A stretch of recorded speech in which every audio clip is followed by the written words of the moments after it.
دورانی صاحب، آپ دہائیوں سے پاکستان میں سیاسی حالات کے شاہد ہیں، مگر حالیہ کچھ عرصے میں ایسے اقدامات سامنے آ رہے ہیں جس کی ماضی میں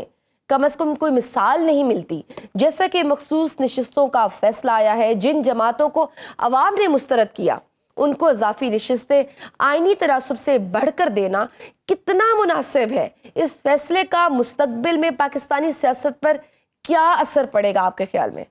بسم اللہ الرحمن الرحیم۔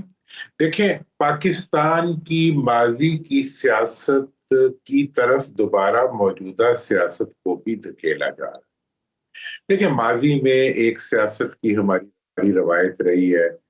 کہ جس کی لاٹھی اس کی بھینس، جس کے پاس اختیار ہے وہ اپنے اختیار کے مطابق جو ہے اپوزیشن کی ڈسٹارشن، عدالتوں کا استعمال، اور یہ سب چیزیں جسٹس منیر کے زمانے سے 54 سے شروع ہوتی ہیں، آج تک ویسی ہی ایک روایت چلتی آ رہی ہے۔ اور کہا یہ جاتا ہے کہ جمہوریت کے ذریعے مزید جمہوریت آتی ہے، اور اس مزید جمہوریت کا نتیجہ ہم نے کچھ عرصے میں دیکھا کہ پاکستان کے اندر عوام میں ایک بیداری پیدا ہوئی اور عوام نے حکومتی دباؤ کے باوجود اپنی رائے کو اپنا حق سمجھتے ہوئے استعمال کرنا شروع کیا۔ لیکن اب میرا خیال ہے کہ اس کی سزا جو ہے وہ شروع ہو گئی ہے۔ 26ویں آئینی ترمیم کے بعد عدالتیں ختم ہو گئیں۔ اب جو موجودہ ایک دور چلے گا، دھاندلی تو نہیں کہنا چاہیے، دھاندلے کا، اس کے بعد جو ہے جمہوریت کا شائبہ بھی نہیں رہے گا موجودہ نظام کے اندر۔ تو اب یہ جو فیصلہ ہے، یہ اپنے آپ کو جمہوریت کا ٹھیکیدار قرار دینے والے دونوں خاندانوں کا فیصلہ ہے کہ وہ دوبارہ سے ملک کو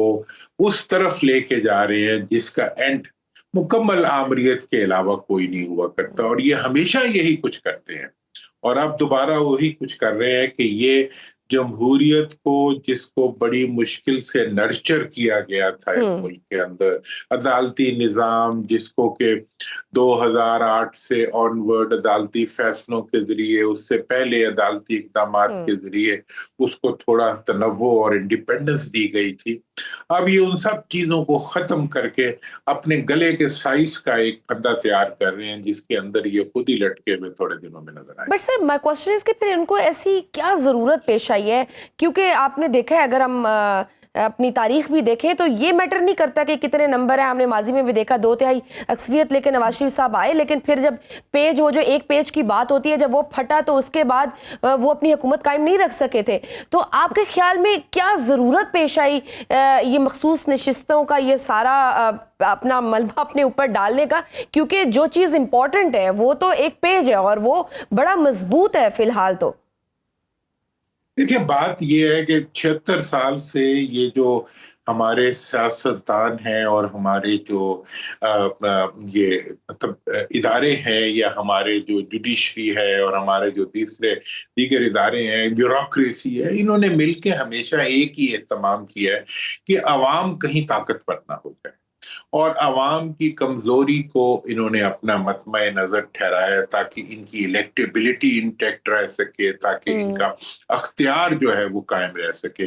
اب یہ ہے کہ اب دوبارہ جب انہیں یہ پتا چلا کہ سوشل میڈیا اور دیگر مینز، ٹیکنالوجیکل ڈیولپمنٹ کے مینز جو ہیں، ان کی وجہ سے عوام لبریٹ ہو رہے ہیں، at the same time judiciary بھی کسی حد تک اپنے آپ کو اسرٹ کر رہی تھی، تو انہوں نے پھر تمام وہ تو پھر آ گئی نا 26ویں آئینی ترمیم، جوڈیشری بھی کنٹرول، آئینی ترمیم، اور اس میں دیکھیں کون لوگ استعمال ہوئے ہیں، وہی لوگ جو جمہوریت کے ٹھیکیدار اور علم بردار بنے پھرتے ہیں۔ سر، مخصوص نشستوں کے فیصلے کے بعد اب ایوان میں تو حکمران اتحاد کی 2 تہائی اکثریت مکمل ہو چکی ہے، جہاں اب وہ سیاہ اور سفید کے مالک ہیں۔ وہیں ایسی بازگشت بھی سنائی دیتی ہے کہ حکومت پارلیمانی مدت بڑھانے پر غور کر رہی ہے۔ آپ سمجھتے ہیں کہ یہ ممکن ہے، اور ماضی میں یہ اقدام کسی نے کرنے کی کبھی کوشش کی؟ دیکھیں، ماضی میں کیوں نہیں کی؟ جب 97 کے اندر 2/3 سے زیادہ اکثریت آ گئی تھی حکومت کی، تو حکومت جو بل لا رہی تھی وہ یہ تھا کہ جی وزیر اعظم کو امیر المومنین ڈکلیئر کر دیا جاؤ، اور امیر المومنین کا جو بنیادی اس میں ضرورت تھی وہ یہ تھی کہ وہ جب چاہیں، جس وقت چاہیں، کانسٹیٹیوشن کو امینڈ کر سکیں۔ یہ تو مطلب یہ کوئی